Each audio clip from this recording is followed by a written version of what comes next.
Okay, well, let's go ahead and get started now. 2 o'clock. Here's an update on the upcoming winter weather that we're facing as we get into Thursday and Friday. And this is our first webinar for this event. We've been sending out information pretty much all week on it, really for the last 2 or 3 days. And not a whole lot has changed. We're still looking for much colder conditions coming in behind this front, and the possibility of some freezing rain, especially across our northwest counties. This does not look like a repeat of February 2021, but still some significantly colder weather coming into the area.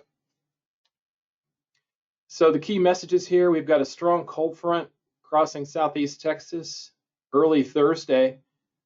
Much colder conditions expected behind the front. So temperatures will actually fall throughout the day on Thursday.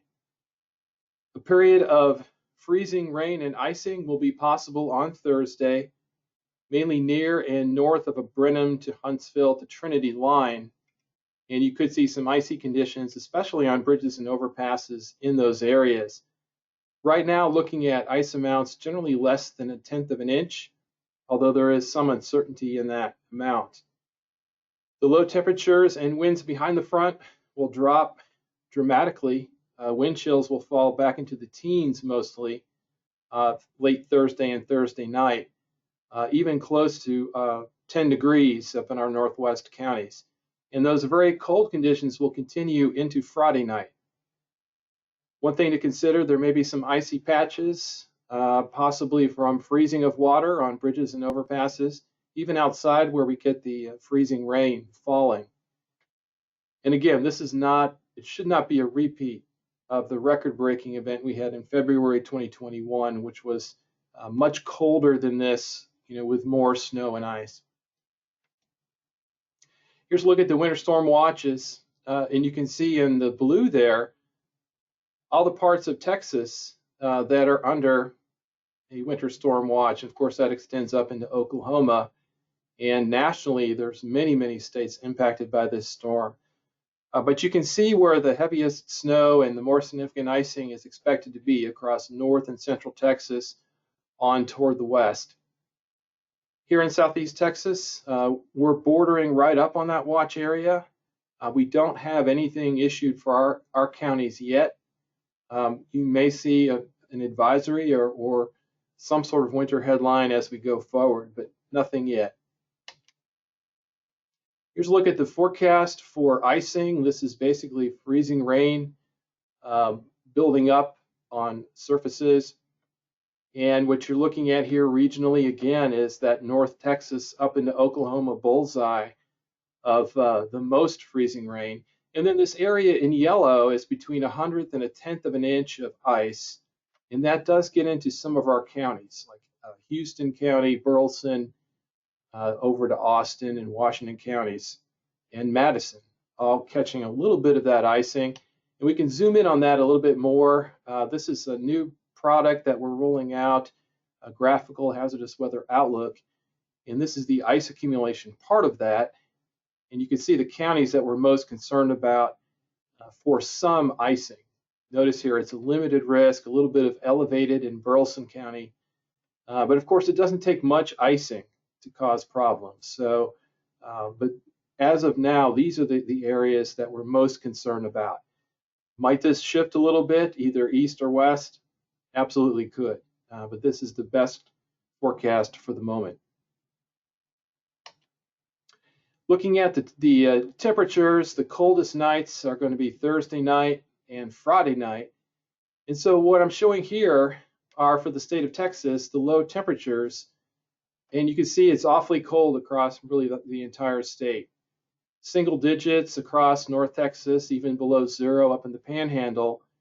Closer to home, up in Bryan College Station, we're getting down into that 10 to 15 degree range temperature-wise, but with wind chills in the single digits this would be Thursday night and Friday morning. And then as you work your way further southeast, still very cold, although not quite as extreme. Looking at temperatures in the upper teens and then in the 20s as you get in the Houston area. but even there, wind chills in the teens Thursday night, Friday morning. Similarly, Friday night, Saturday morning, another very cold night. Lows in the teens up in Bryan College Station, and in the 20s most everywhere else, with wind chills below that, single digits up to, just north of Bryan, and in the teens and 20s as you get closer to the coast. A little closer look at these values, and we're looking at low temperatures Thursday night, high temperature Friday, low temperature Friday night. And again, you see teens up in the northwest areas to near 20 for Thursday night. Highs Friday in the northwest zones only getting a little bit above freezing. Highs in the mid 30s there, closer to the lower 40s in the Houston area. And then Friday night back cold again, lows around 20 to the lower 20s in our northwest zones. Now, one thing to point out here is we can have pipe issues when we get down into that 20-degree region, even the lower 20s. So it's quite possible you might see a hard freeze warning issued for some of these areas, especially the northwest third of the forecast area. But certainly well below freezing, even in the city of Houston. We're looking at lows of 26 with a significant amount of wind on top of that, creating very, very cold conditions Thursday night and right into Friday night. The wind chills, which take into account the wind and the temperature, again, the lowest of these, single digits up near Bryan College Station, in the teens for greater Houston area, but even down to the coast, we're talking about teens to near 20 with the higher winds there. So really an extremely cold night for our area, really for the whole region. Wind chills Friday recover a little bit, but only to near freezing near Houston and in the mid-20s further northwest. And then another very cold night Friday night. As far as wind chills are concerned, the winds are not quite as strong, so the values are not quite as low, but still very, very cold, very low values there. Now you can get really detailed forecasts for any location in our forecast area. I'll show you how to do that in a moment. But first, let me walk you through a few specific locations. Here's College Station. This is the hourly temperature trace for today and tomorrow. And look at that, tomorrow looking at highs up a little bit above 70. So it's going to be hard to imagine that much colder air coming in. But as we get into Wednesday night and Thursday morning, temperatures just go straight down really by Friday morning down into the lower to mid 20s. So we're talking about a 50-degree drop almost in a short amount of time. And then not a whole lot of recovery after that. It's hard to tell from here, but College Station does rise. We're forecasting just above freezing on Friday and then right back down below again. So the majority of this period of time, of this 36-hour period, is below freezing for College Station. The wind chill index, very similar, very low values there. Looking at it hour by hour. Now you can also look at this tabular data. This is more of a quick look, and again showing that high temperature 69, tomorrow 71, and then high temperatures dropping drastically. The coldest day being Friday with a high only 36.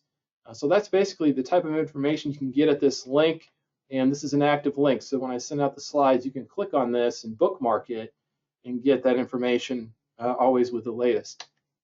City of Houston, same general scenario, a really warm day tomorrow. You're not going to be thinking about cold weather tomorrow, but as we get into tomorrow night and especially Thursday, just temperatures dropping straight down into the 20s as we get into Thursday night and Friday morning, and then sort of creeping a little bit above freezing on Friday, and then right back down Friday night. Wind chill indices, as we talked about, in the upper teens for the city of Houston, with those two nights being the coldest, Thursday night and Friday night. Now this will be in the slides, and this basically outlines how you can get this type of data, and I just showed a small sample of that For any point on the map, you go to this link. We sort of talked about this last year as well. Click on a spot on the map. The detailed forecast will appear. You can go ahead and bookmark that for later use, and you'll always can self-brief off the latest forecast grids from the National Weather Service. And there is a feedback button, by the way, up in the upper right here. So if you like the page, go ahead and provide feedback, or if you don't like it, give information back to the National Weather Service. I did want to touch on marine hazards as well. With sort of more of a warm, moist air mass over cold water, we have had some sea fog even this morning, and we're looking at more of that as we get into late tonight and then again Wednesday night ahead of the front. And then that Arctic front comes through, and we have strong offshore flow starting Thursday with certainly strong small craft advisory winds, perhaps gusts to gale force as we go Thursday through into Saturday. You can see some of the winds and the sea heights here, 8 to 12 feet and higher as you get a little bit offshore. And of course, with strong offshore winds, we're looking at low water conditions potentially as we get into late Thursday and Friday. You can see the water level forecast here getting below zero relative to mean lower low water. So we've had a few of those low water events already this year, and we could be looking at another one. So key takeaways, we have this Arctic front bringing the coldest air of the season in. The coldest nights, lowest wind chills appear to be Thursday and Friday night, starting to moderate gradually as we go into Saturday night and beyond. We are expecting a period of freezing rain and icing, possibly getting into our northwest counties. Right now, the best chance of freezing rain appears to be near and north of Brenham to Huntsville to, let's say, Trinity line. But there is some uncertainty in exactly where this will shift as we get more information in. So we do have uncertainty in the southeast extent of a changeover to freezing rain, and also to how much icing occurs. Right now we think less than 1/10 of an inch of ice where we do get freezing rain, but there still is a little bit of uncertainty in that as well. So overall, the confidence is a bit medium. Right around medium for this event, not quite as high as the previous event where we were thinking really no impacts. Here there's a few other things that are a bit more uncertain. So we hope to sort that out going forward. And we are planning to do another webinar tomorrow at 2, and there will be email updates sent out before then, certainly in the early morning hours, if not before. Hopefully y'all are getting those, some really great information in there as well.